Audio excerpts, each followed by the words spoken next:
اعوذ باللہ من الشیطان الرجیم بسم اللہ الرحمن الرحیم۔ سورہ زمر میں توحید کے دلائل کا ذکر ہے، شرک نفی کی گئی ہے، نیک اور برے لوگوں کا انجام بیان کیا گیا ہے، اور اطاعت پر زور ہے۔ توحید کا عملی تقاضا اللہ تعالیٰ ہی کی اطاعت ہو، اللہ تعالیٰ ہی کی عبادت ہو، اور 24 گھنٹے بندہ اللہ کی بندگی کی کوشش کرے۔ اس اطاعت پر لفظ دین استعمال ہوگا، اس اطاعت پر زور ہے سورہ زمر میں توحید کے اعتبار سے۔ آئیے بس کا آغاز کرتے ہیں۔ بسم اللہ الرحمن الرحیم۔ تنزیل الکتاب من اللہ العزیز الحکیم۔ اللہ کی طرف سے کتاب نازل کی گئی ہے، یعنی قرآن کریم، وہ اللہ کے جو بڑا غالب بڑی حکمت والا ہے۔ انا انزلنا الیک الکتاب بالحق فاعبد اللہ مخلصا لہ الدین۔ بے شک ہم نے آپ کی طرف اے نبی علیہ السلام حق کے ساتھ کتاب نازل فرمائی ہے، تو آپ اللہ کی عبادت کیجئے، اس کے لیے اطاعت کو خالص کرتے ہوئے۔ یہ دین کا لفظ استعمال ہوا۔ دین کا لفظ 4 مفاہیم میں استعمال ہوتا ہے، کئی مرتبہ قرآن پاک میں 4 مفاہیم میں استعمال ہوا۔ سورہ فاتحہ کی آیت نمبر 3 ہے بدلے کا دن، مالک یوم الدین، اللہ بدلے کے دن کا مالک ہے، بدلے کے معنی میں۔ سورہ یوسف کی آیت نمبر 76 ہے قانون کے معنی میں، ما کان لیأخذ اخاہ فی دین الملک، بادشاہ کے قانون کے تحت یوسف علیہ السلام اپنے بھائی کو روک نہیں سکتے تھے، پھر اللہ نے تدبیر سجائی تھی بھائی کو کیسے روکیں۔ پھر یہ استعمال ہوتا ہے نظام کے معنی میں۔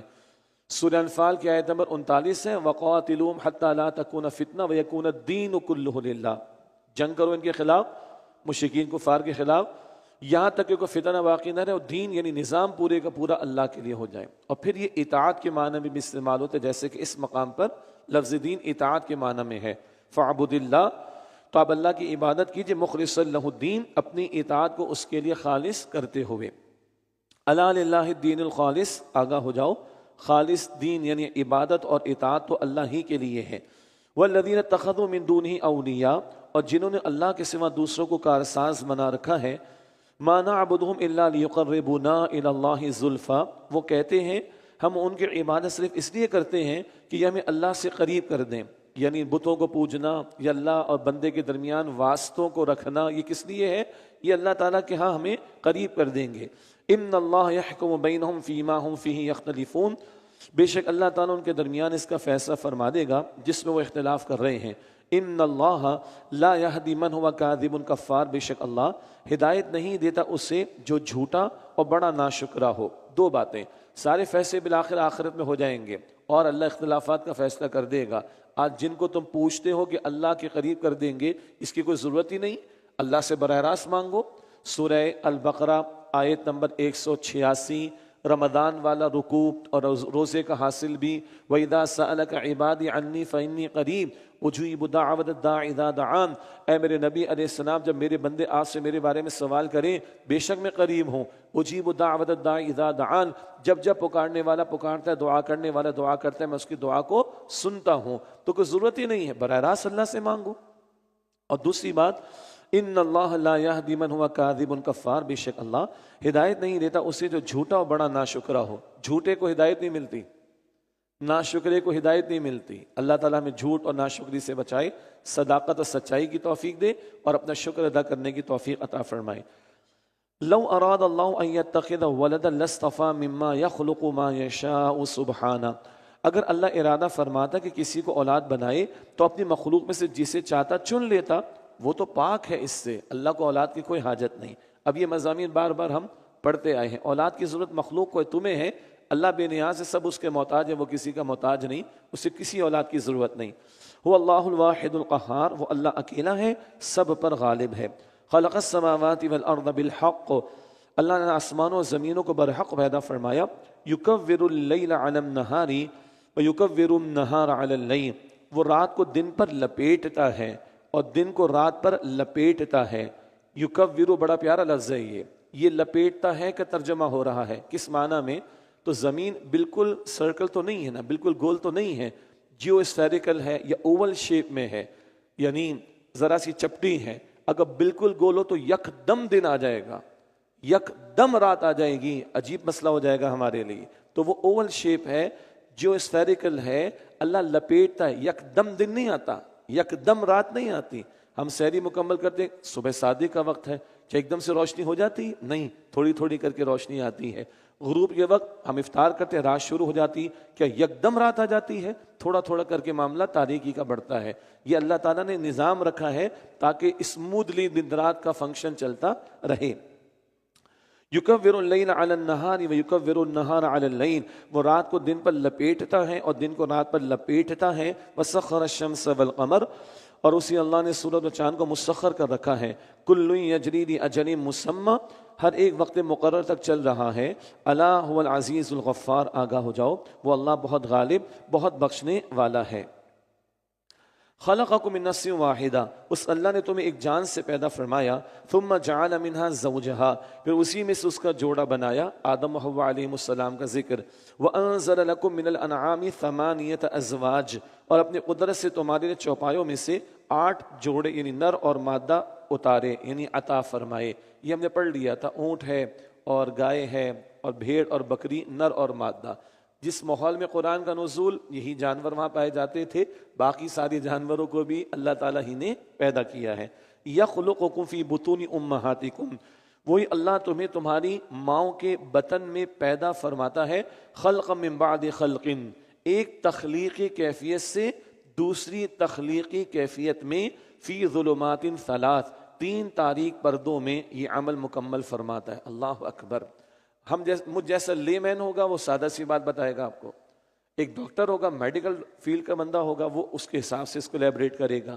ماں کے بطن میں 3 پردوں میں، 3 تاریکیوں میں، ایک تخلیق سے دوسری تخلیق میں اللہ تمہیں لے جاتا ہے، ایک تخلیقی کیفیت سے دوسری تخلیقی کیفیت میں. اب 3 پردے کیا ہیں؟ جس جھلی میں بچہ یا بچی لپٹا ہوتا ہے، پھر ماں کا جو یوٹرس ہے، رحم، اس کی تاریکی، پھر اس کا جو بطن ہے اس کی تاریکی. اتنی 3 تاریکیوں میں ایک قطرے کے معمولی جز سے اللہ بچے اور بچی کی پرورش کرتا ہے، اس کو پروان چڑھاتا ہے. وہ بھائی، ہم کسی بہت بڑے ویئر ہاؤس میں ہوں اور ہر طرف اندھیرا ہی اندھیرا ہو تو بڑے بڑے باکسز سے بھی ٹکرا جائیں گے، بڑے بڑے ٹیبل سے بھی ٹکرا جائیں گے. جی، بڑے بڑے اگر ہالز ہوں، ویئر ہاؤسز ہوں، اندھیرا ہی اندھیرا ہو تو بڑے بڑے باکسز سے ٹکرا جائیں گے. گھر کے کمرے کے اندر ہو، لائٹ بالکل نہ ہو، نہ نیچرل لائٹ ہو نہ ادروائز، تو کھڑکی سے بھی ہاتھ ٹکرا جائے گا، دروازے سے ٹکرا جائے گا یا ٹیبل سے ٹکرا جائے گا. اللہ 3 تاریکیوں میں ایک قطرے کے معمولی جز سے بندے کو تخلیق کر رہا ہے، ایک کیفیت سے دوسری کیفیت میں. سرٹن ٹائم پر سماعت مکمل ہوتی ہے، بصارت مکمل نہیں ہوتی. پہلے ہم پڑھ آئے سورۃ المؤمنون میں. تو بہرحال یہ اللہ تعالیٰ کی صناعی کے نظارے، ایک ایک بچے، ایک ایک بچی کی تخلیق میں، انسان کی تخلیق میں. اللہ اکبر. ذالکم اللہ ربکم لہ الملک، یہ ہے اللہ تمہارا رب، اسی کے لیے بادشاہت ہے. لا الہ الا ہو، اس کے سوا کوئی معبود نہیں. فانا تصرفون، پھر تم کہاں پھیرے جاتے ہو؟ کیوں اللہ کے ساتھ اوروں کو شریک کرتے ہو؟ اچھا، اگلی بات ہے ہم سب کے لیے بڑی اہم، یہ ساری باتیں اہم ہیں. غیر مسلم ہے تو اسلام لائے، ایتھیس ہے تو اللہ کو پہچانے اور مانے. ہم جو ماننے والے، ہمارا ایمان بڑھنا چاہیے، ہمارا کردار بہتر ہونا چاہیے، ہمارا اللہ کے ساتھ بندگی کا جو معاملہ ہے اس کی بندگی کرنے کا وہ بہتر ہونا چاہیے. ان تکفروا فإن اللہ غنی عنکم، اگر تم ناشکری کرو تو بے شک اللہ تعالیٰ تم سے بے نیاز ہے، اللہ کو کوئی حاجت نہیں، تم ناشکری کرو تمہارا نقصان ہے. ولا يرضى لعباده الكفر، اور وہ اپنے بندوں کے لیے ناشکری پسند نہیں کرتا. وان تشکروا يرضه لكم، اور اگر تم شکر ادا کرو تو وہ تمہارے لیے اسے پسند فرماتا ہے، اپنے لیے نہیں، تمہارے لیے پسند فرماتا ہے، تمہیں فائدہ ہوگا. شکر ادا کرو گے تمہیں نعمتیں وہ دے گا. سورہ ابراہیم آیت نمبر 7، لئن شکرتم لازیدنکم، شکر کرو گے اللہ فرماتے مزید نعمتیں دوں گا. ولئن کفرتم ان عذابی لشدید، اور اگر ناشکری کرو گے تو میرا عذاب بھی بڑا شدید ہے. ولا تزر وازرۃ وزر اخرى، اور کوئی بوجھ اٹھانے والا کسی دوسرے کے گناہوں کا بوجھ نہیں اٹھائے گا. ثم الى ربكم مرجعكم فينبئكم بما كنتم تعملون، پھر تمہیں اپنے رب ہی کی طرف واپس جانا ہے تو وہ تمہیں بتا دے گا جو کچھ تم اعمال کیا کرتے تھے. انه علیم بذات الصدور، بے شک وہ اللہ سینوں کے رازوں کو بھی خوب جاننے والا ہے. نیتیں، ارادے، دلوں میں کیا پوشیدہ ہے، سب اللہ کے علم میں ہے. وَإِذَا مَسَّ الْإِنسَانَ ضُرٌّ دَعَا رَبَّهُ مُنِيبًا إِلَيْهِ، اور جب انسان کو کوئی تکلیف پہنچتی ہے تو اپنے رب کو پکارتا ہے اسی کی طرف رجوع کرتے ہوئے. ثُمَّ إِذَا خَوَّلَهُ نِعْمَةً مِّنْهُ، پھر جب وہ اللہ اس سے اپنی طرف سے کوئی نعمت عطا فرماتا ہے، نَسِيَ مَا كَانَ يَدْعُو إِلَيْهِ مِن قَبْلُ، تو وہ اس تکلیف کو بھول جاتا ہے جس کے لیے پہلے اللہ کو پکار رہا تھا. وَجَعَلَ لِلَّهِ أَنْدَادًا، اور اللہ کے لیے کئی شریک بنا لیتا ہے. لِيُضِلَّ عَنِ السَّبِيلِ، تاکہ دوسروں کو بھی اس کے راستے سے گمراہ کرے. یہ ہے انسانوں کی ناشکری کا پہلو. کوئی بات ہے گوٹ پھنسی تو اللہ یاد آیا اور اللہ نے آسانی کر دی تو بھاگ لیے، بھول گئے اللہ کو. نہیں، مومن کی کیفیت کیا ہے؟ مصیبت میں صبر کرتا ہے اور نعمت پر شکر ادا کرتا ہے. مصیبت میں بھی اللہ کو پکارتا ہے، راحت میں بھی اللہ کو بھولتا نہیں ہے، اس کا شکر ادا کرتا ہے. قل تمتع بکفرک قلیلا، آپ فرما دیجئے تم اپنے کفر سے تھوڑا فائدہ اٹھا لو. انک من اصحاب النار، بے شک تم جہنم والوں میں سے ہو. اللہم اجرنا من النار، اے اللہ ہمیں آگ کے عذاب سے محفوظ فرما. امن هو قانت آناء اللیل ساجدا وقائما یحذر الآخرۃ ویرجو رحمت ربی، کیا یہ کافر بہتر ہے یا وہ جو رات کی گھڑیوں میں عبادت کرتا ہے، کبھی سجدے میں اور کبھی قیام میں، آخرت سے ڈرتا ہے اور اپنے رب کی رحمت کی امید رکھتا ہے؟ ایک ناشکرا اور ایک اللہ کا عبادت گزار، ایک دن میں بھی ناشکری کرنے والا، رات میں بھی ناشکری کرنے والا، ایک رات میں اللہ کے سامنے کھڑا ہونے والا، سجدہ کرنے والا، قیام کرنے والا، آخرت سے ڈرنے والا، اپنے رب کی رحمت کی امید رکھنے والا. کیا دونوں برابر ہو سکتے ہیں؟ بالکل نہیں. یہی آگے کوشچن ہے اور سرچنگ کوشچن کا انداز. قل هل يستوي الذين يعلمون والذين لا يعلمون، آپ فرما دیجئے کیا برابر ہو سکتے ہیں وہ جو علم رکھتے ہیں اور وہ جو علم نہیں رکھتے؟ کیا جواب ہوگا؟ بالکل نہیں، بالکل برابر نہیں ہو سکتے. ایک کو حق کا راستہ ملا، ہدایت کی بات اس کو پہنچی، اللہ کا شکر گزار بنا ہوا ہے. دوسرے نے حق سے منہ موڑا ہوا ہے، دوسرا حق سے دور چلا گیا ہے، برابر نہیں ہو سکتے. ایک کو ہدایت کا علم پہنچا، دوسرا تکبر کر کے رد کر رہا ہے، دونوں برابر نہیں ہو سکتے. تو یہ دونوں طرز عمل بھی درست نہیں اور یہ دونوں کردار بھی برابر نہیں. ایک اور پہلو، علم والے اور علم نہ رکھنے والے برابر نہیں ہو سکتے. یہ علم کی فضیلت کا بیان بھی ہے، یہ علم کی فضیلت کا بیان بھی کہ علم والے اور علم نہ رکھنے والے برابر نہیں ہو سکتے. انما یتذکر اولو الالباب، نصیحت بس وہی حاصل کرتے ہیں جو عقل مند ہیں. اللہ ہمیں یہ عقل مندی عطا فرمائے کہ علم کا حصول بھی ہو. اور علم کون سا؟ نبی علیہ السلام کی دعا، اللہم انی اسألک علما نافعا، اللہ اس علم کا سوال کرتا ہوں جو نفع دینے والا ہو. ورنہ میں اور آپ جانتے ہیں ایسے لوگوں کو، میں پرسنلی جانتا ہوں، رات بھر بیٹھ کے ڈیبیٹ ہوتی، دینی موضوعات پر ڈیبیٹ ہوتی، رات بھر بیٹھ کے سوشل میڈیا پہ مجاہدین بیٹھے ہوتے ہیں رات کو سارے ویپنز لے کر، اور فجر کے وقت سو جاتے ہیں. اللہ تعالیٰ محفوظ رکھے بھائی. پھر نبی علیہ السلام نے دوسری دعا بھی سکھائی، اللہم انی اعوذ بک من علم لا ینفع، اللہ میں تیری پناہ میں آنا چاہتا ہوں اس علم سے جو نفع نہیں دیتا ہو. اللہ ہم سب کو علم نافع عطا فرمائے. قل یا عباد الذین آمنوا اتقوا ربکم، آپ فرما دیجئے اے میرے بندو جو ایمان لائے ہو اپنے رب سے ڈرو.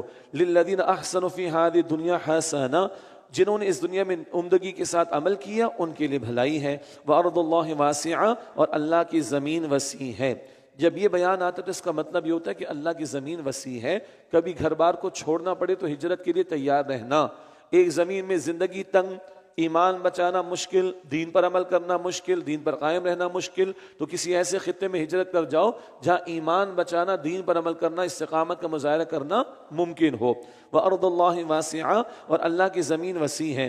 انما یوفی الصابرون اجرهم بغیر حساب، بے شک صبر کرنے والوں کو ان کا اجر بے حساب دیا جائے گا. یہ بھی بڑی پیاری بات ہے. صبر بہت بڑی کوالٹی ہے. ہم نے عباد الرحمن کی صفات پڑھی تھی نا سورہ فرقان کے آخر میں، رحمان کے محبوب بندوں کی صفات. آخر میں کیا تھا؟ ان کو جنت کے بالا خانہ ملیں گے صبر کی وجہ سے.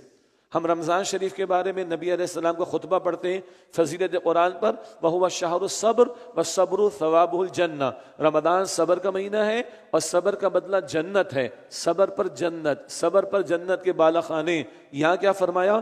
صبر والوں کو، صبر کرنے والوں کو بغیر حساب اجر عطا ہوگا. اچھا صبر کیا ہے؟ روکنا اپنے آپ کو، جھیلنا، کڑوے گھونٹ کو پی جانا اور ڈٹے رہنا، جمے رہنا، ہارڈ ٹائمز آئے کھڑے رہنا، اللہ کی اطاعت میں مشقت آئے جھیلو، گناہوں سے بچنے میں اپنے آپ کو روکنا پڑے گا، روکو، صبر کرو۔ دنیا کھینچ لی، دنیا سے اپنے آپ کو روکنا پڑے گا، ڈوب نہ جانا، صبر ہے۔ حق بیان کرو گے وتواصوا بالحق کی تو صبر کا مرحلہ آئے گا، وتواصوا بالصبر بھی آئے گا، صبر کرو۔ اللہ کے دین کے لیے کھڑے ہو گے، مشقت جھیلنا پڑے گی، صبر کرو۔ اللہ کے رسول علیہ السلام نے فرمایا جتنا مجھے اللہ کی راہ میں ستائے گا اتنا کسی کو بھی کبھی نہیں ستایا گیا۔ تو صبر یہ پوری زندگی پر محیط ہے، اور اللہ کی شان کریمی اللہ بھی فرماتا ہے صبر کرو گے بغیر حساب اجر عطا کروں گا۔ انما یوفی الصابرون اجرهم بغیر حساب، بے شک صبر کرنے والوں کو ان کا اجر بے حساب دیا جائے گا۔ قل انی امرت ان اعبد اللہ مخلصا لہ الدین، آپ فرما دیجئے مجھے حکم دیا گیا ہے بے شک کہ میں اللہ کی عبادت کروں اسی کے لیے اپنی اطاعت کو خالص کرتے ہوئے۔ وَأُمِرْتُ لِأَنْ أَكُونَ أَوَّلَ الْمُسْلِمِينَ، اور مجھے حکم دیا گیا کہ میں سب سے پہلا مسلمان بنوں۔ اللہ اکبر، حضور سے کہلوایا جا رہا ہے میں سب سے پہلا مسلم بنوں، سبحان اللہ۔ آمن الرسول بما انزل الیہ من ربہ والمؤمنون، رسول ایمان لائے اس پر جو ان پر ان کے رب کی طرف سے نازل کیا گیا، اور ایمان والے، حضور پہلے۔ تو ادھر مسلم ہونے بھی حضور پہلے، اور مسلم ہونا کوئی ہلکی بات نہیں ہے۔ اقبال کہتا ہے چومی گویم مسلمانم بلرزم کہ دانم مشکلات لا الہ لا الہ را، جب میں کہتا ہوں میں مسلمان ہوں تو میں لرز جاتا ہوں کہ مجھے پتا ہے کہ لا الہ الا اللہ کہنے کی مشقت اور مشکلات کیا ہیں۔ ابراہیم علیہ السلام نے کیا دعا کی تھی، اسماعیل علیہ السلام نے کیا دعا کی تھی، البقرہ آیت نمبر 128 میں 128، ربنا وجعلنا مسلمین لک، اے اللہ ہم دونوں کو اپنا مسلم بنا، ومن ذریتنا امتا مسلمتا لک، اور ہماری اولاد میں سے ایک امت مسلمہ اوبیڈینٹ امت، فرما بردار امت پیدا فرما۔ تو ان رسولوں نے ہمارا نام مسلم رکھا۔ سورہ حج کے آخر میں ہم نے پڑھا آیت 78، ہوا سماکم المسلمین، انہوں نے تمہارا نام مسلم رکھا، اللہ نے تمہارا نام مسلم رکھا۔ پیغمبروں کا انٹروڈکشن کیا، مسلم، ایک دین کی دعوت کا کام کرنے والا ہوگا۔ آگے ہم پڑھیں گے حامیم السجدہ آیت 33، حامیم السجدہ آیت نمبر 33 میں ومن احسن قولا ممن دعا الی اللہ وعمل صالحا وقال اننی من المسلمین، اس سے بہتر بات کس کی ہوگی جس سے اللہ کی طرف بلایا اور اس نے عمل کیا نیک اور اس نے کہا میں بھی مسلمانوں میں سے ہوں۔ ہمارا پہلا تعارف بھائی مسلم ہے، باقی کوئی استاد سے تعلق رکھتا ہے، کسی مدرسے سے تعلق رکھتا ہے، کسی فقہ، ہم فقہ حنفی پر عمل کرتے ہیں اکثر، کوئی ایشو نہیں۔ تو خدا را یہ مسجدوں سے ٹیگ ہٹائیں ہم لوگ۔ آج ہم نے مسجدیں بھی بانٹ دی ہیں، دیوبندی، بریلوی، اہل حدیث، پھر اور شیٹس، کیا کر رہے ہیں ہم لوگ؟ سر آنکھوں پر آپ کسی استاد کے شاگرد ہیں، ہم آپ کسی استاد کے شاگرد ہوں، کسی مسلک سے تعلق ہو، کسی ایک فقہ کے امام کی آراء پر عمل کرتے ہو، کوئی ایشو نہیں، ایز لانگ ہے کہ اسلام و کفر کی بحث نہ ہے، کوئی ایشو نہیں۔ مگر ہمارا پہلا تعارف کیا ہے، مسلم مسلم مسلم۔ اللہ ہمیں اس کا یقین اور اسی کا پرچار کرنے کی توفیق عطا فرمائے۔ وَأُمِرْتُ لِأَنْ أَكُونَ أَوَّلَ الْمُسْلِمِينَ، اور مجھے حکم دیا گیا کہ میں سب سے پہلا مسلم بنوں۔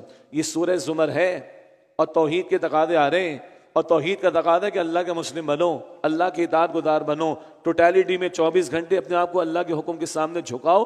یہ عملی تقاضے توحید کی صورت میں چل رہے ہیں۔ قل انی اخاف ان عصیت ربی عذاب یوم عظیم، فرما دیجئے آپ اگر میں اپنے رب کی نافرمانی کروں بالفرض تو بے شک میں ڈرتا ہوں ایک بڑے دن کے عذاب سے۔ یہ حضور کی عاجزی کا بیان۔ قل اللہ اعبد مخلصا لہ دینی، آپ فرما دیجئے میں اللہ ہی کی عبادت کرتا ہوں اپنے دین یعنی اطاعت کو اسی کے لیے خالص کرتے ہوئے۔ فاعبدوا ما شئتم من دونی، تو اب تم اس کے سوا جس کی چاہو پوجا کرو۔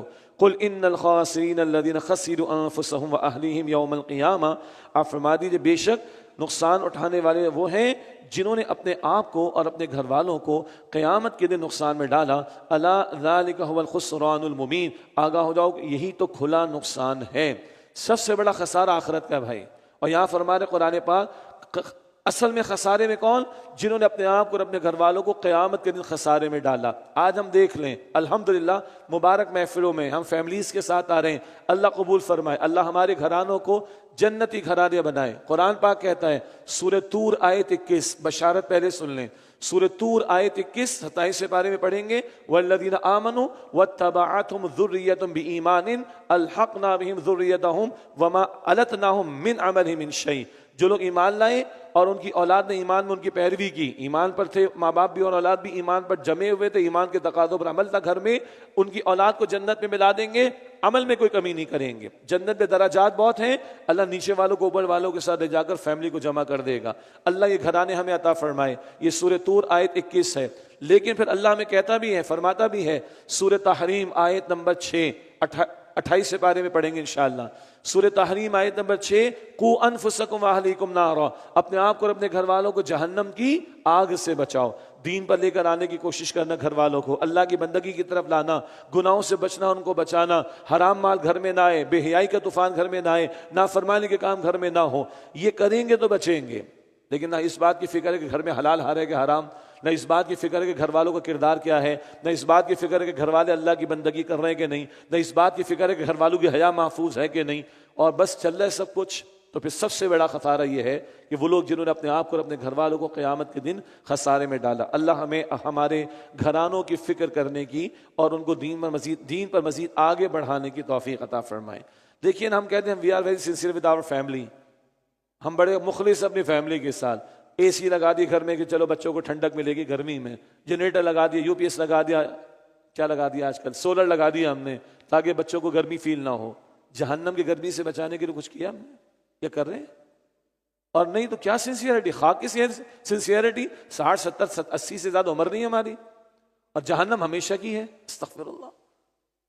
تو اگر میں اپنے آپ کو اور اپنے گھر والوں کو جہنم سے بچانے کی فکر نہیں کر رہا, میری کیا سنسیئرٹی میری فیملی کے ساتھ؟ کچھ بھی نہیں. چند سالوں کے بارے میں اتنا پریشان, اور ہمیشہ کی زندگی کے بارے میں کوئی پریشانی نہیں, نہ اپنے بارے میں نہ ان کے بارے میں. کیا سنسیئرٹی ہے؟ میں کیا مخلص ہوں اپنے گھر والوں کے ساتھ؟ غور کرنا چاہیے.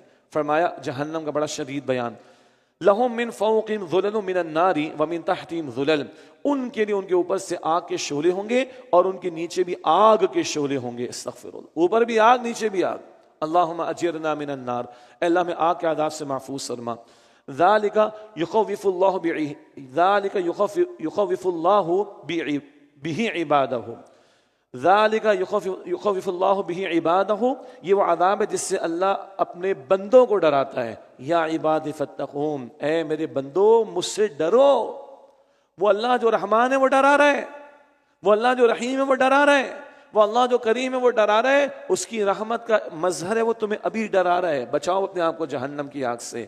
والذین اجتنبوا الطاغوت ان یعبدوها, اور جن لوگوں نے طاغوت کی پوجا سے اجتناب کیا, وانابوا الی اللہ, اور اللہ کی طرف رجوع کیا, لہم البشری, ان کے لیے خوشخبری ہے. فبشر عباد, تو اے میرے نبی علیہ السلام ان بندوں کو خوشخبری دے دیجئے. آگے ذکر ہے کون سے بندے, لیکن ایک اہم بات کیا ہے؟ طاغوت سے اجتناب اور اللہ کی طرف رجوع. طاغوت کیا ہے؟ کئی مرتبہ ہم نے سمجھا طغیانی سے طاغوت, سرکشی پر آ جانا. فرد ہو, ادارہ ہو, پارلیمنٹ ہو, بادشاہ ہو, کسے باشد کوئی بھی, جو اپنے حکم کی بات کرے اللہ کے حکم کے مقابلے میں, اپنے قانون کی بات کرے اللہ کے قانون کے مقابلے میں, اپنی اوبیڈینس اور اطاعت کی بات کرے اللہ کی اوبیڈینس اور اطاعت کے مقابلے میں, وہ طاغوت ہے. وہ فرد بھی ہو سکتا ہے, ادارہ بھی ہو سکتا ہے, پارلیمنٹ بھی ہو سکتی ہے, حکمراں بھی ہو سکتا ہے. اس سے اجتناب اور اس کا انکار ضروری ہے, اور اللہ پر ایمان اور اللہ کی طرف رجوع کرنا. یہی بات ہم نے پڑھی ہے سورہ البقرہ میں آیت نمبر 256 میں, آیت الکرسی کی بعد والی آیت, البقرہ 256. فمن یکفر بالطاغوت ویؤمن باللہ, جو طاغوت کا کفر کرے اور اللہ پر ایمان رکھے, فقد استمسک بالعروۃ الوثقی, اس نے ہے جو مضبوط سہارے کو تھام لیا ہے. فرمایا والذین اجتنبوا الطاغوت ان یعبدوها, اور جن لوگوں نے طاغوت کی پوجا سے اجتناب کیا, وَأَنَابُوا إِلَى اللَّهِ, اور اللہ کی طرف رجوع کیا, لَهُمُ الْبُشْرَىٰ, ان کے لیے خوشخبری ہے. فَبَشِّرْ عِبَادِ, تو آپ میرے ان بندوں کو خوشخبری دے دیجئے, الَّذِينَ يَسْتَمِعُونَ الْقَوْلَ, جو توجہ سے بات کو سنتے ہیں, فَيَتَّبِعُونَ أَحْسَنَهُ, پھر اس میں سے بہترین بات کی پیروی کرتے ہیں. دو باتیں, جب قرآن پاک سنتے ہیں یستمعون, توجہ سے سنتے ہیں, ہدایت کی طلب دل میں اور کان لگا کر توجہ سے سنتے ہیں. اللہ ہم سب کو مزید ذوق و شوق عطا فرمائے. ایک. دو, فَيَتَّبِعُونَ أَحْسَنَهُ, پھر اس میں سے بہترین بات کی پیروی کرتے ہیں. یہ ایک ترجمہ. اور بہترین باتوں کی پیروی کرتے ہیں, مراد قرآن تو ہے ہی بہترین, قرآن کی باتیں تو بہترین ہیں, تو بہترین انداز اور بہترین باتوں کی پیروی کرتے ہیں, اور احسنہ بہترین انداز سے پیروی کرتے ہیں. تو قرآن کا صرف پڑھنا اور سننا کافی نہیں, اور صرف سمجھنا کافی نہیں, اس کی اتباع بھی ضروری, اس کی پیروی بھی ضروری. بخار ہو گیا جی, ڈاکٹر نے کہا فلاں ٹیبلٹ لے لیجیے آپ. اب بندہ کہے فلاں ٹیبلٹ, پیناڈول, جو بھی پیناڈول پیناڈول پیناڈول پیناڈول، وہ 1000 مرتبہ بھی پڑھ لے گا، جب تک کھائے گا نہیں فائدہ کیسے ہوگا؟ تو کھاؤ گے تو فائدہ ہوگا نا بھائی۔ تو قرآن ہدایت کی کتاب ہے، بالکل وہ لوگے تو ہدایت ملے گی نا۔ تو پہلے تڑپ پیدا کرو، ملی، اب عمل کرو گے تو رحمت بنے گا۔ تو عمل کرنا ہے، عمل کرنا ہے، فالو کرنا ہے، اور اس کے نفاذ کی جد و جہد بھی کرنی ہے۔ فَيَتَّبِعُونَ أَحْسَنَهُ، پھر اس میں سے بہترین بات کی وہ پیروی کرتے ہیں۔ أُولَٰئِكَ الَّذِينَ هَدَاهُمُ اللَّهُ، یہ وہ لوگ ہیں جنہیں اللہ نے ہدایت عطا فرمائی۔ وَأُولَٰئِكَ هُمْ أُولُو الْأَلْبَابِ، اور یہی عقل مند لوگ ہیں۔ کون ہے عقل مند؟ قرآن کو توجہ سے سننے والے، سبحان اللہ، قرآن حکیم کے احکامات پر عمل کرنے والے، یہ ہدایت یافتہ ہیں، یہ عقل مند لوگ ہیں۔ أَفَمَنْ حَقَّ عَلَيْهِ كَلِمَةُ الْعَذَابِ، بھلا جس شخص پر عذاب کا حکم ثابت ہو چکا، أَفَأَنْتَ تُنْقِذُ مَنْ فِي النَّارِ، تو کیا آپ اس ایسے شخص کو بچا سکتے ہیں جو آگ میں ہے؟ استغفر اللہ، اللہ ہمیں جہنم سے محفوظ رکھے۔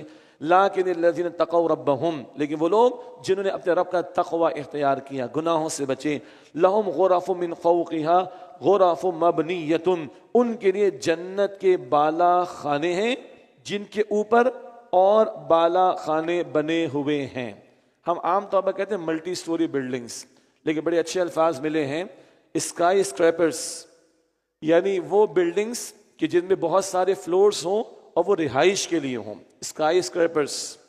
تو ملٹی فلورز والی بلڈنگز جہاں ریزیڈنس ہوگی، یہ اب ہمارے تصور کے مطابق ہے، اصل کیا ہے وہ اللہ سبحانہ و تعالیٰ بہتر جانتا ہے۔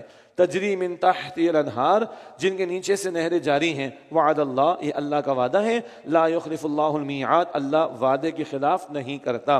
الم تر ان اللہ انزل من السماء ماء، کیا اے مخاطب تم نے نہیں دیکھا کہ اللہ نے آسمان سے پانی نازل فرمایا، فسلکہ ینابیع فی الارض، پھر زمین میں اس کے چشمے جاری کر دیے، ثم یخرج بہ زرعا، پھر وہ اللہ اس سے کھیتی نکالتا ہے، مختلفا الوانہ، جس کے رنگ مختلف ہیں، ثم یہیج فتراہ مصفرا ثم یجعلہ حطاما، پھر وہ کھیتی پک کر خشک ہو جاتی ہے، پھر تم اسے زرد دیکھتے ہو، پھر وہ انہیں چورا چورا کر دیتا ہے اللہ۔ ان فی ذلک لذکری لأولی الالباب، بے شک اس میں ضرور عقل مندوں کے لیے نصیحت ہے۔ فصل لہلاتی کسان خوش ہوتا ہے، ریزہ ریزہ ہو جاتی، تم جوانی کے جوبل پر آ کے بڑے خوش ہوتے ہو، پھر کیا ہوتا ہے؟ بڑھاپا آ جاتا ہے، اور کبھی جوانی ہی میں ایسا معاملہ اللہ اپنے حفظ و امان میں رکھ کے محتاجی آ جاتی ہے۔ تم کل اللہ کے اختیار میں ہو۔ افمن شرح اللہ صدرہ للاسلام، تو کیا وہ شخص جس کا سینہ اللہ تعالیٰ نے اسلام کے لیے کھول دیا، کشادہ کر دیا ہے، فہو علی نور من ربہ، لہذا وہ اپنے رب کی طرف سے ایک روشنی پر ہے، یعنی نور ایمان اس کو مل گیا۔ تو کیا ایسا شخص اور سخت دل شخص جو گمراہ ہے برابر ہو سکتے ہیں؟ قطعا نہیں۔ آگے فرمایا فویل للقاسیۃ قلوبہم من ذکر اللہ، تو ہلاکت ہے ان کے لیے جن کے دل اللہ کی یاد سے سخت ہیں۔ ایک وہ جس کا سینہ اللہ نے کشادہ کیا، نور ایمان اللہ نے اسے عطا فرمایا، اطمینان کے ساتھ وہ زندگی گزارا ہے، سکون قلب اس کو میسر ہے۔ دوسرے کا دل سخت ہو گیا، خیر کی بات اس کو اچھی نہیں لگتی، کفر کی بات بڑی پیاری لگتی، شیطان کی باتیں بڑی اچھی لگتی، رحمان کی باتوں پر اس کا منہ بن جاتا ہے، معاذ اللہ، یہ دونوں برابر نہیں ہو سکتے۔ اب یہ جن کے دل سخت ہیں، فرمایا اولئک فی ضلال مبین، یہ لوگ واضح گمراہی میں ہیں۔ اللہ نزل احسن الحدیث کتابا متشابہا مثانیہ، اللہ نے بہترین کلام نازل فرمایا، یعنی ایسی کتاب جس کی آیتیں آپس میں ملتی جلتی ہیں اور بار بار دہرائی جاتی ہیں۔ اب 23ویں پارے تک پہنچ کر تو کتنا ہمیں اندازہ ہو گیا، آیات ملتی جلتی بھی ہیں اور بار بار دہرائی بھی جاتی ہیں۔ قرآن پاک کا ذکر ہے، تقشعر منہ جلود الذین یخشون ربہم، اس سے ان کی کھالوں کے رونگٹے کھڑے ہو جاتے ہیں جو اپنے رب سے ڈرتے ہیں۔ اللہ اکبر۔ ثم تلین جلودہم وقلوبہم الی ذکر اللہ، پھر ان کی کھالیں اور ان کے دل نرم ہو جاتے ہیں اللہ کے ذکر کی طرف۔ یہ دونوں شانیں قرآن پاک میں ہم پڑھ آئے ہیں۔ سورہ انفال آیت نمبر 2، سورہ انفال کی آیت نمبر 2 میں ہے اذا تلیت علیہم آیاتہ زادتہم ایمانا، بلکہ اس سے پہلے اذا ذکر اللہ وجلت قلوبہم، اللہ کا ذکر ہو دل کانپ اٹھتے ہیں، اللہ کی آیات سے ایمان بڑھتا ہے۔ یہاں بھی فرمایا کہ ان کی کھالوں کے رونگٹے کھڑے ہو جاتے ہیں، کبھی یہ کیفیت اور کبھی یہ کہ ان پر اللہ سبحانہ و تعالیٰ فرما رہے کہ ان کی کھالیں اور دل نرم ہو جاتے ہیں، جیسے سورہ رعد کی آیت نمبر 28 ہے، الا بذکر اللہ تطمئن القلوب، آگاہ ہو جاؤ کہ دلوں کو اطمینان اللہ کے ذکر سے ملتا ہے۔ یہ دونوں کیفیات، کیا مطلب؟ خوف اور امید دونوں کا معاملہ، اللہ کی پکڑ کا خوف بھی ہو اور اللہ کی رحمت کی امید بھی ہو۔ تو قرآن کی یہ تاثیر بھی کہ رونگٹے کھڑے ہو جائیں، اور قرآن پاک کی یہ تاثیر بھی کہ دلوں کو اطمینان میسر آئے۔ یہ دونوں کیفیات چلتی ہیں، کبھی یہ پہلو کبھی وہ پہلو نمایاں ہوتا ہے۔ ذالک ھدی اللہ یہدی بہ من یشاء، یہ اللہ کی ہدایت ہے، یہدی بہ من یشاء، جسے وہ چاہتا ہے اس کے ذریعے رہنمائی عطا فرماتا ہے۔ ومن یضلل اللہ فما لہ من ہاد، معاف کیجیے گا، اور جسے اللہ گمراہ کرنے کا فیصلہ کر لے اس کے لیے کوئی ہدایت دینے والا نہیں۔ افمن یتقی بوجہہ سوء العذاب یوم القیامہ، بھلا اس کا کیا حال ہوگا جو برے عذاب کو اپنے منہ پر روک رہا ہوگا قیامت کے دن۔ استغفر اللہ۔ وقیل للظالمین ذوقوا ما کنتم تکسبون، اور ظالموں سے کہا جائے گا جو کچھ تم کیا کرتے تھے اب اس کا مزہ چکھو۔ کذب الذین من قبلہم فاتاہم العذاب من حیث لا یشعرون، ان لوگوں نے بھی جھٹلایا جو ان سے پہلے تھے تو ان پر عذاب ایسی جگہ سے آیا جہاں سے انہیں خبر بھی نہ تھی۔ فاذاقہم اللہ الخزی فی الحیاۃ الدنیا، پھر اللہ نے انہیں رسوائی کا مزہ چکھایا دنیا کی زندگی میں۔ وَلَعَذَابُ الْآخِرَةِ أَكْبَرُ، اور آخرت کا عذاب یقیناً سب سے بڑا ہے۔ لَوْ كَانُوا يَعْلَمُونَ، کاش کہ وہ لوگ جانتے۔ وَلَقَدْ ضَرَبْنَا لِلنَّاسِ فِي هَذَا الْقُرْآنِ مِنْ كُلِّ مَثَلٍ، اور یقیناً ہم نے لوگوں کے لیے بیان فرما دی اس قرآن کریم میں ہر طرح کی مثالیں۔ لَعَلَّهُمْ يَتَذَكَّرُونَ، تاکہ وہ نصیحت حاصل کریں۔ اللہ مثالوں سے، واقعات سے، پیغمبروں کے کلام سے اور ان کی قوموں کے حالات سے بار بار ہمیں سمجھاتا ہے۔ یہاں مثالیں دیے جانے کا ذکر آیا، تمثیلات بھی آئیں، پیرابلز بھی آئیں، دقیق حقائق کو اللہ تعالی ہمیں سمجھاتا ہے۔ ضرب اللہ مثلا رجلا فیہ شرکاء متشاکسون، اللہ ایک مثال بیان فرماتا ہے، ایک شخص غلام ہے جس میں کئی آقا شریک ہیں جو آپس میں ضدی اور جھگڑالو بھی ہیں۔ ورجلا سلما لرجل، دوسرا وہ شخص ہے جو صرف ایک ہی آقا کا غلام ہے۔ هل یستویان مثلا، کیا دونوں کی حالت برابر ہے؟ ہم کیا جواب دیں گے؟ کیا دونوں کی حالت برابر ہے؟ بالکل نہیں۔ ایک غلام ہے، اس کے بہت سارے آقا ہیں، کبھی اس کی سنے، کبھی اس کی سنے، کبھی اس کے پیچھے دوڑے، کبھی وہ بیل بجائے، کبھی وہ کال کرے، مصیبت ہی مصیبت ہے۔ اور ایک غلام ہے جس کا ایک آقا ہے۔ کیا خیال ہے، ایک کو راضی کرنا آسان یا بہت سو کو؟ ایک کو، بٹ نیچرل۔ یہ توحید کی دلیل آ گئی، توحید کی دلیل آ گئی، شرک نفی آ گئی، یہ لوگ جواب دیں گے نہیں۔ الحمدللہ، تمام تعریفیں اللہ سبحانہ وتعالیٰ کے لیے ہیں، بل اکثرهم لا يعلمون، لیکن ان میں سے اکثر لوگ جانتے نہیں ہیں۔ یہ جا بجا توحید کے دلائل قرآن پاک ہمارے سامنے رکھ رہا ہے۔ انک میت وانہم میتون، بے شک اے نبی علیہ السلام آپ نے بھی وصال فرمانا ہے اور یقیناً ان لوگوں نے بھی مر جانا ہے۔ ثم انکم یوم القیامت عند ربکم تختصمون، پھر بے شک اے لوگوں تم قیامت کے دن اپنے رب کے پاس آپس میں جھگڑو گے۔ ماننے والے نہ ماننے والے فیصلے اللہ تعالیٰ قیامت کے دن کر دے گا، اعتراضات کرنے والے جوابات قیامت میں بالآخر مل جائیں گے، لیکن ہر ایک نے جانا ہے، پیغمبر نے بھی دنیا سے جانا ہے اور جو ان کی مخالفت کر رہے ہیں اللہ فرمانے انہوں نے بھی جانا ہے، پھر قیامت کے جھگڑا یہ کرتے رہیں گے لیکن اللہ سارے فیصلے فرما دے گا۔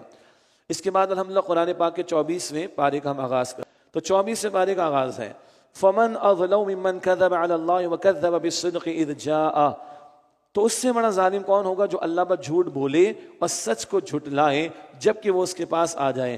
أَلَيْسَ فِي جَهَنَّمَ مَثْوًى لِلْكَافِرِينَ، کیا جہنم میں کافروں کے لیے ٹھکانہ نہیں؟ اللہ کی توحید کا انکار کرنے والے، اللہ کی تعلیم کا انکار کرنے والے، وحی کا انکار کرنے والے ٹھکانہ جہنم میں۔ ہاں اس کے برعکس فرمایا والذی جاء بالصدق وصدق به اولئک هم المتقون، اور جو شخص سچائی لے کر آیا اور جنہوں نے اس کی تصدیق کی وہی لوگ متقی ہیں۔ یہ بڑی پیاری آیت ہے بہت سارے اعتبارات سے۔ کون ہے سچائی لے کر آنے والا؟ اللہ کے رسول صلی اللہ علیہ وسلم۔ وصدق به، اور جنہوں نے ان کی تصدیق کی، یہ کون ہے؟ سب سے پہلے حضرت ابوبکر صدیق ہیں رضی اللہ عنہ۔ یہ ایک تفسیر ہے مفسرین کی، حضور لائے ہیں، وہ سچائی لے کر آئے اور تصدیق کرنے والے صدیق اکبر ہیں۔ بلکہ اس سے پہلے ایک اور دلچسپ بات، حضور حق لے کر بھی آئے اور سب سے پہلے خود حضور نے اس کی تصدیق کی ہے۔ جیسے تھوڑی دیر پہلے آیت سورہ البقرہ آیت 285 کا حوالہ دیا گیا تھا، آمن الرسول بما انزل الیہ من ربہ والمؤمنون۔ تو پہلی بات حضور لے کر آئے سچائی اور حضور نے تصدیق کی۔ دوسری بات، حضور سچائی لے کر آئے، حق لے کر آئے، صدیق اکبر نے سب سے پہلے تصدیق کی رضی اللہ عنہ۔ حضور نے فرمایا بھی ہے، میں نے جس کسی کے سامنے حق پیش کیا، کچھ سوچا ہے اس نے، تھوڑا وقت تو لیا، کسی نے زیادہ لیا، سوائے ابو بکر کے رضی اللہ عنہ، ادھر میں نے پیش کیا، ادھر ابو بکر نے قبول کیا رضی اللہ عنہ۔ دوسری تفسیر، تیسری میں ہم سب شامل ہیں۔ تیسری تفسیر کیا ہے؟ حق لانے والے رسول اکرم علیہ السلام اور جتنے ایمان والے حضور کو مانیں گے، وصدق بہ، ان سب نے اس نے تصدیق کی، اس میں وہ تمام لوگ قیامت تک شامل ہوں گے جو رسول اللہ صلی اللہ علیہ وسلم پر ایمان لائیں گے۔ فرمایا اولئک هم المتقون، وہی لوگ متقین ہیں، لہم ما یشاءون عند ربہم، ان کے لیے ان کے رب کے پاس وہ سب کچھ ہے جو وہ چاہیں گے، ذالک جزاء المحسنین، عمدگی کے ساتھ عمل کرنے والوں کا یہی بدلہ ہے۔ اللہ تعالی ہمیں ان میں شامل فرمائے۔ لیکفر اللہ عنہم اسوأ الذی عملوا، تاکہ اللہ ان سے دور کر دے برے اعمال جو انہوں نے کیے تھے، ویجزیہم اجرہم باحسن الذی کانوا یعملون، اور انہیں ان کے بہترین اعمال کا اجر اللہ عطا فرمائے جو وہ کیا کرتے تھے۔ امتیوں کے لیے ہے کہ جو ایمان لے آئیں، تقوی کی روش پر آئیں، اللہ برائیوں کو مٹا دے گا، معاف کر دے گا، اور بہترین اعمال کا اللہ انہیں بدلہ دے گا۔ الیس اللہ بکاف عبدہ، کیا اللہ اپنے بندے کے لیے کافی نہیں ہے؟ وَيُخَوِّفُونَكَ بِالَّذِينَ مِن دُونِهِ، اور یہ لوگ آپ کو اللہ کے سوا دوسرے معبودوں سے ڈراتے ہیں۔ یہ سنایا جا رہا ہے اول تو مشرکین کو کہ ڈراتے ہیں آپ کو، اللہ تو کافی ہے آپ کے لیے۔ تو یہ جملہ دوبارہ سنیے، الیس اللہ بکاف عبدہ، کیا اللہ اپنے بندے کے لیے کافی نہیں؟ اول یہ آیت کا حصہ حضور کے لیے صلی اللہ علیہ وسلم، کیونکہ دوسرا حصہ آیت کا اسی بات سے جڑا ہوا ہے۔ البتہ عموم کے اعتبار سے جینرک انداز میں کہیں، ہم سب پڑھیں، کیا اللہ بندے کے لیے کافی نہیں؟ کیا اللہ میرے اور آپ کے لیے کافی نہیں؟ کیا اللہ میرے اور آپ کے نفع نقصان کا اختیار نہیں رکھتا؟ کیا اللہ میری اور آپ کی بگڑی کو سنوار نہیں سکتا؟ کیا اللہ یہ 25 کروڑ کے حالات بدلنے پر قادر نہیں؟ کیا اللہ 2 ارب کی امت مسلمانوں کو جو ہے وہ ہدایت دینے پر قادر نہیں؟ تم بنو تو صحیح بندے، تم رجوع تو کرو، تم کھڑے تو ہو، تم توکل تو کرو، اللہ ہی پر ایمان تو رکھو، پھر دیکھو اللہ کیا کرتا ہے۔ اٹھ باندھ کمر کیا ڈرتا ہے، پھر دیکھ خدا کیا کرتا ہے۔ یہ جملہ بہت پیارا ہے۔ کنویں سے یوسف کو نکالا کس نے؟ اللہ سبحانہ و تعالی۔ آگ میں ڈالے جانے والے ابراہیم کو بچایا کس نے؟ اللہ نے۔ غار ثور میں موجود محمد مصطفیٰ علیہ السلام کی مدد کی کس نے؟ اللہ نے۔ پیچھے آتے فرعون سے بچانے کے لیے سمندر کو پھاڑ دیا جائے، کس نے کیا؟ اللہ نے۔ مشکل ہے کچھ اللہ کے لیے؟ آپ سوچئے تو صحیح۔ اللہ کو انڈر اسٹیمیٹ کر رہے ہوتے ہم لوگ، مانگنے میں بھی تھوڑا تھوڑا مانگتے ہیں، بڑا مانگے نا تھوڑا تھوڑا مانگتے، یہ مانگتے ہی نہیں، اور توکل نہیں اس کی ذات۔ خدا کی قسم آج ہمارا مسئلہ یہی، وہی عنکبوت والا مسئلہ، وہی مکڑیوں والا مسئلہ، وہی مکڑی کے کمزور گھر والا معاملہ، اس پر توکل، اس پر توکل، اس سے امید ہے، اس سے امید ہے، یہ بگڑی سنوار دے گا، یہ بگڑی بنا جو ہے وہ بگڑی بنا دے گا میری، یہ میرے معاملات۔ اللہ اکبر۔ جتنے بت کمزور ہیں اتنے چلتے پھرتے انسان بھی کمزور ہے، سب مخلوق محتاج ہے۔ الیس اللہ بکاف عبدہ، کیا اللہ اپنے بندے کے لیے کافی نہیں ہے؟ وَيُخَوِّفُونَكَ بِالَّذِينَ مِن دُونِهِ، اور یہ لوگ آپ کو اللہ کے سوا دوسرے معبودوں سے ڈراتے ہیں۔ وَمَن يُضْلِلِ اللَّهُ فَمَا لَهُ مِنْ هَادٍ، اور اللہ سبحانہ وتعالیٰ جسے گمراہ کرنے کا فیصلہ کر لے تو اس کے لیے کوئی ہدایت دینے والا نہیں۔ وَمَن يَهْدِ اللَّهُ فَمَا لَهُ مِن مُضِلٍّ، اور جس کو اللہ ہدایت عطا فرمائے اس کو کوئی گمراہ کرنے والا نہیں۔ الیس اللہ بعزیز ذی انتقام، کیا اللہ بہت غالب انتقام لینے والا نہیں ہے؟ اللہ اکبر۔ اللہ ڈراتا بھی ہے، عزیز، انتقام، کل اختیار رکھنے والا، بدلہ لینے والا۔ اللہ اپنی پکڑ سے ہمیں محفوظ رکھے۔ وَلَئِن سَأَلْتُم مَّن خَلَقَ السَّمَاوَاتِ وَالْأَرْضَ لَيَقُولُنَّ اللَّهُ، اور اگر آپ ان سے پوچھیں کہ آسمان اور زمینوں کو کس نے پیدا کیا ہے تو یقیناً وہ کہیں گے اللہ نے۔ قل، آپ فرما دیجئے، أَفَرَأَيْتُم مَّا تَدْعُونَ مِن دُونِ اللَّهِ، بھلا بتاؤ جنہیں تم اللہ کے سوا پوجتے ہو، ان ارادنی اللہ بضر، اگر اللہ مجھے کوئی تکلیف پہنچانے کا ارادہ کرے، هل هن کاشفات ضرہ، تو کیا وہ اس کی بھیجی ہوئی تکلیف کو دور کر سکتے ہیں؟ او ارادنی برحمتن، یا اگر اللہ مجھ پر رحمت فرمانا چاہے، هل هن ممسکات رحمتی، تو کیا اس اللہ کی رحمت کو روک سکتے ہیں؟ قل حسبی اللہ، آپ فرما دیجئے میرے لیے اللہ ہی کافی ہے، علیہ یتوکل المتوکلون، بھروسہ رکھنے والوں کو اسی اللہ پر بھروسہ رکھنا چاہیے۔ کل نفع نقصان کا اختیار اللہ کا ہے۔ قل یا قوم اعملوا علی مکانتکم انی عامل، آپ فرما دیجئے اے میری قوم تم اپنی جگہ پر عمل کرو، بے شک میں بھی عمل کرنے والا ہوں۔ فسوف تعلمون، تو ان قریب تم جان لو گے، من یأتی عذاب یخزیہ ویحل علیہ عذاب مقیم، کس پر ایسا عذاب آتا ہے جو اسے رسوا کرے گا، اور کس پر قائم رہنے والا یعنی ہمیشہ کا عذاب اترتا ہے۔ یہ وہ چیلنج کا انداز جو مکی صورتوں میں پہلے بھی ہم نے پڑھا، جو چاہو سے تم کرو، میں تو حق پر ڈٹا اور جمع ہوں۔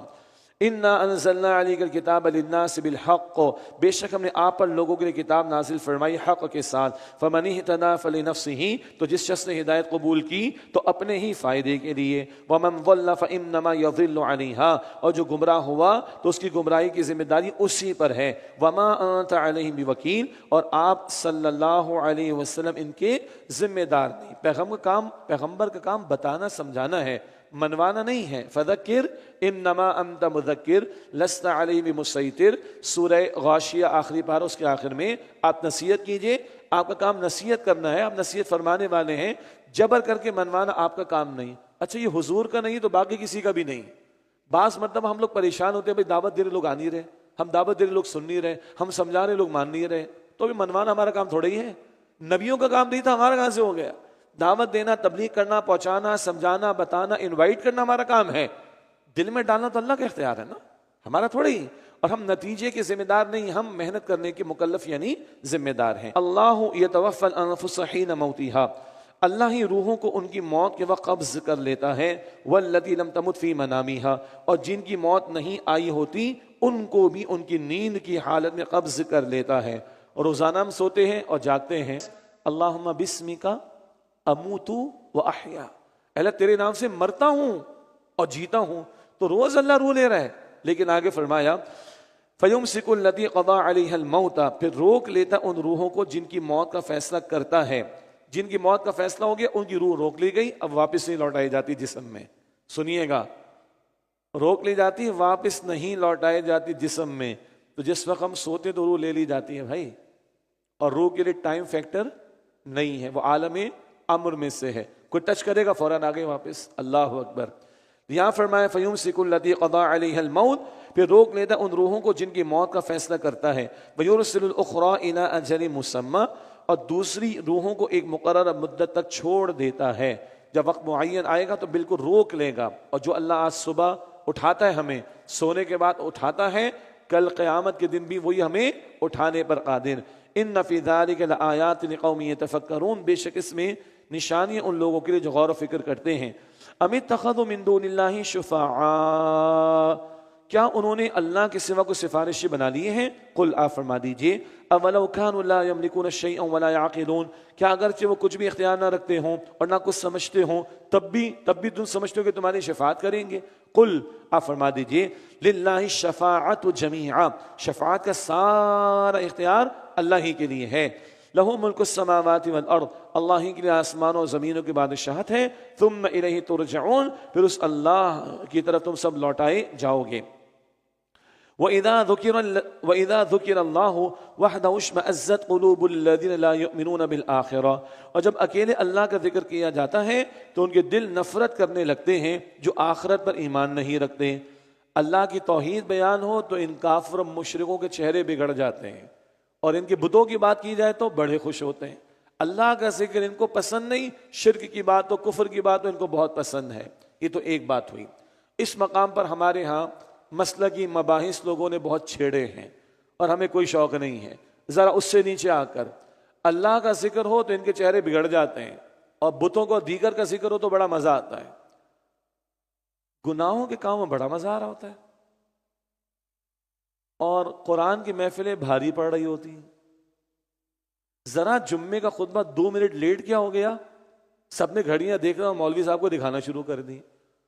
اور کانسرٹ ہو تو بینڈز والوں کو اور گینگز والوں کو اور سنگرز کو 2 اور سنا دو نا بھائی، 2 اور سنا دو نا۔ وہیں بیٹھے بیٹھے اگلا کہتے اس کو تم نے 20 لاکھ پہ بلایا، میں 5 دے دوں گا تمہیں، 2 اور سنواؤ نا. کدھر ہمارے منہ بن جاتے ہیں؟ کدھر لوگوں کے کدھر منہ بن جاتے ہیں؟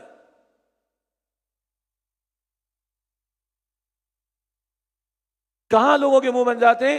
اللہ کا ذکر ہو رہا، قرآن کی محفل مشکل لگ رہی، دین کی بات مشکل لگ رہی، اور جب اللہ کے سوا کچھ اور ہو بڑا مزہ آ رہا ہوتا ہے. استغفر اللہ. ذرا اس میں بھی ہم اپنے اندر جھانکنے کی کوشش کر لیں کہ کہاں لطف آ رہا ہے اور کہاں چہرے بگڑ رہے ہیں. یہ نیچے آ کر ایک کفر والی بات، شرک مشرکین کا معاملہ وہ تو آ گیا. ایک ہمارے لوگوں نے تفاسیر میں بحثیں چھیڑی ہیں اختلافی نوعیت کی، مجھے کوئی شوق نہیں ان کا. ایک ذرا اور نیچے آئیے نا، اللہ کی یاد، اللہ کا ذکر مسئلہ آ رہا ہے. کانسرٹ میں نیند نہ آتی ہو اور دین کی محفلوں میں اونگ آ جاتی ہو تو یہ کیا آخر ہے؟ اللہ اکبر. مولانا عطا اللہ شاہ بخاری کے الفاظ رحمۃ اللہ علیہ، کئی عرصے بعد اللہ نے یاد دلائے. مولانا عطا اللہ شاہ بخاری رحمۃ اللہ علیہ عشاء کے وقت تقریر شروع کرتے تو لوگ فجر تک بھی سن لیا کرتے تھے. کبھی دور تھا ایسا، اللہ نے خطابت کی صلاحیت دی تھی. اس اللہ کے بندے نے بھی کبھی کہا کسی کیفیت میں کہ میں زندوں کے قبرستان میں 40 برس سے قرآن سنا رہا ہوں. اللہ اکبر. میں زندوں کے قبرستان میں 40 برس سے قرآن سنا رہا ہوں. یہ قرآن سن کر اونگتے ہیں، بلکہ اس سے پہلے یہ گانے والیوں کے گانوں پر جھومتے ہیں، گانے والیوں کے گانوں پر جھومتے ہیں اور قرآن سن کر اونگتے ہیں. قرآن سن کر اونگتے ہیں، قرآن سن کر اونگتے ہیں. اللہ اکبر. غور کر لیجئے بھائی، کدھر چہرے بگڑ رہے، کدھر ٹینشن ہو رہی ہے، کدھر منہ بگڑ رہے، کدھر کچھ فیلنگ آ رہی کہاں آ گیا میں، اور کدھر مزے آ رہے، کدھر اور دل چاہ رہا ہے. استغفر اللہ. باقی ہماری مجلس میں 12-6 گھنٹہ لگتا ہے، بٹ نیچرل وہ ہماری طبیعتوں کا مزاج ایسا نہیں ہے. میں اس کی بات نہیں کر رہا ہوں، پلیز کوئی آپ میں سے پرسنل نہ لیجیے گا. 6 گھنٹے کی نشستیں ہیں، اونگ آ سکتی ہے، اس کی میں نے بات نہیں کی. میں تو عموم کی بات کر رہا ہوں کہ دین کی بات سننے میں مشکل اور دنیا داری کی باتوں میں لطف. کیا بات ہے آخر؟ غور کرنا چاہیے. یہ ہمارے اعتبار سے غور و فکر کی دعوت ہے. اس کے بعد فرمایا کہ وَإِذَا ذُكِرَ الَّذِينَ مِن دُونِهِ، اور جب اللہ کے سوا دوسروں کا ذکر کیا جاتا ہے، اِذَا هُمْ يَسْتَبْشِرُونَ، تو وہ خوش ہو جاتے ہیں. اگلے الفاظ بڑے پیارے ہیں. حضور علیہ السلام تہجد کے موقع پر جب بیدار ہوتے تو بھی یہ الفاظ ادا کرتے تھے. قُلِ اللَّهُمَّ فَاطِرَ السَّمَاوَاتِ وَالْأَرْضِ، اے نبی علیہ السلام یوں کہیے. تو حضور یہ ایسے کہتے تھے، اللہم فاطر السماوات والارض، اے اللہ آسمان و زمینوں کے پیدا فرمانے والے، عالم الغیب والشہادہ، پوشیدہ ظاہر کے جاننے والے، انت تحکم بین عبادک فیما کانوا فیہ یختلفون، تو ہی اپنے بندوں کے درمیان فیصلہ فرمائے گا ان باتوں کا جن میں وہ اختلاف کیا کرتے تھے. سارے فیصلے بالآخر کہاں ہونے؟ آخرت میں. وَلَوْ أَنَّ لِلَّذِينَ ظَلَمُوا مَا فِي الْأَرْضِ جَمِيعًا وَمِثْلَهُ مَعَهُ، اور اگر ظالموں کے پاس ہو وہ سب کچھ جو زمین میں ہے اور اس کے ساتھ اتنا اور بھی ہو، لَافْتَدَوْا بِهِ، تو وہ ضرور اسے فدیے میں دے دیں، مِنْ سُوءِ الْعَذَابِ يَوْمَ الْقِيَامَةِ، قیامت کے دن برے عذاب سے بچنے کے لیے. وَبَدَا لَهُم مِنَ اللَّهِ، اور اللہ تعالیٰ کی طرف سے ان کے لیے ظاہر ہوگا مَا لَمْ يَكُونُوا يَحْتَسِبُونَ، وہ جس کا ان کو گمان بھی نہیں تھا. اول تو کچھ دینے کو ہوگا نہیں، دینا چاہیں گے بھی تو قبول نہیں ہوگا. قیامت کے دن تو اعمال پیش ہونے، وہاں پہ فدیے کے لیے مال دولت تھوڑی ہوگا کچھ. اور جو وہ فرمائے کہ اللہ کی طرف سے ان کے لیے ظاہر ہو جائے گا وہ جس کا ان کو گمان بھی نہیں تھا، جس عذاب کا انکار، جس اکاؤنٹیبلٹی کا انکار کیا، سب کھل کر سامنے آ جائے گا. وَبَدَا لَهُمْ سَيِّئَاتُ مَا كَسَبُوا وَحَاقَ بِهِم مَا كَانُوا بِهِ يَسْتَهْزِئُونَ، اور ان کے لیے ان کی وہ برائیاں ظاہر ہوں گی جو انہوں نے کی، اور وہ عذاب انہیں گھیر لے گا جس کا وہ مذاق اڑایا کرتے تھے.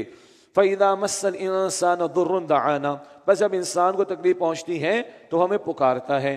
ثُمَّ إِذَا خَوَّلْنَاهُ نِعْمَةً مِنَّا، پھر جب ہم اس سے اپنی جانب سے کوئی نعمت عطا فرماتے ہیں، قَالَ إِنَّمَا أُوتِيتُهُ عَلَى عِلْمٍ، تو کہتا ہے کہ یہ مجھے میرے علم کی بنیاد پر دی گئی ہے. اللہ اکبر. یہی جملہ تھا قارون کا سورہ قصص کے 8ویں رکوع میں، میرا علم، میری انٹلیکٹ. یہ باتیں ہم کر آئے ہیں، یہ مادہ پرستانہ سوچ ہے، یہ مٹیریلسٹک مائنڈ سیٹ ہے.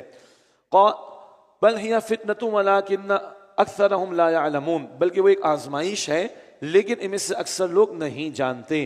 مال زیادہ یا کم ملنا یہ سب آزمائش اور امتحان ہے. قد قالها الذين من قبلهم، یقیناً ایسی بات ان لوگوں نے بھی کہی تھی جو ان سے پہلے تھے. فما اغنى عنهم ما كانوا يكسبون، تو ان کے کام نہ آیا جو وہ کمایا کرتے تھے.